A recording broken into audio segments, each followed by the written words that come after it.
face un înregistrare. Pentru că am primit mai multe telefoane de la colegi care nu au fost după pandemia asta în poză. Încercăm să anunțăm pe toată lumea, și pe turisme, și pe mașini mici, autocare, camioane. După 15 luni nu o să mai trebuiască contracte de muncă la Uber, deci puteți trece vama fără contract de muncă. Să dăm drumul la turistic, să spunem așa. Nu o să mai fiți obligați să mențineți traseul de tranzit.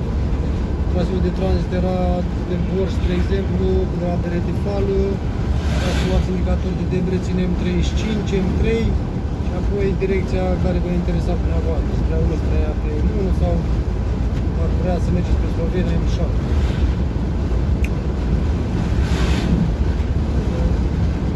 Traseele acum s-au redeschis și la ei, nu mai stă nici poliția să te amendeze. Eu am fost pe data de 4, am trecut pe Zolul, pe Național și pe data de 7 astăzi mă întorc înapoi tot pe Național de Zolul, iar acum pe M4. Pentru cei care nu știu, M4 s-a deschis de la Ceglet și te scoate direct în M0 la ieșirea de Monor.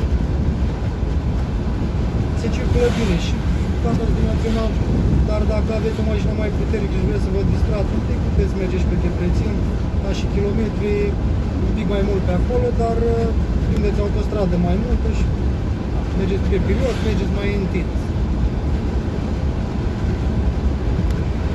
Să ajungem acum în vamă, să vedem un pic cum e intrarea și în România, pentru că au dispărut pozele de la intrare în Ungaria dinspre Austria și invers, despre Ungaria în Austria, față de acum 2 zile, de erau niște poze interminabile. Vedeți că toată lumea care a venit acasă cu pandemia a reușit dacă se plece înapoi. Treaba e bună.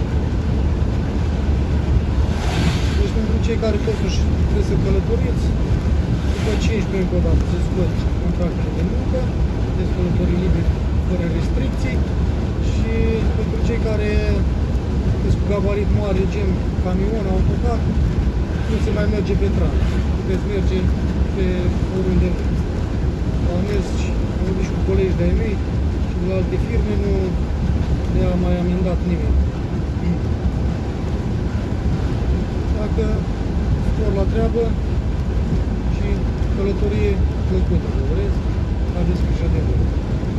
Vă mai țin la curent și următoarele curse când mai merge și pe drum.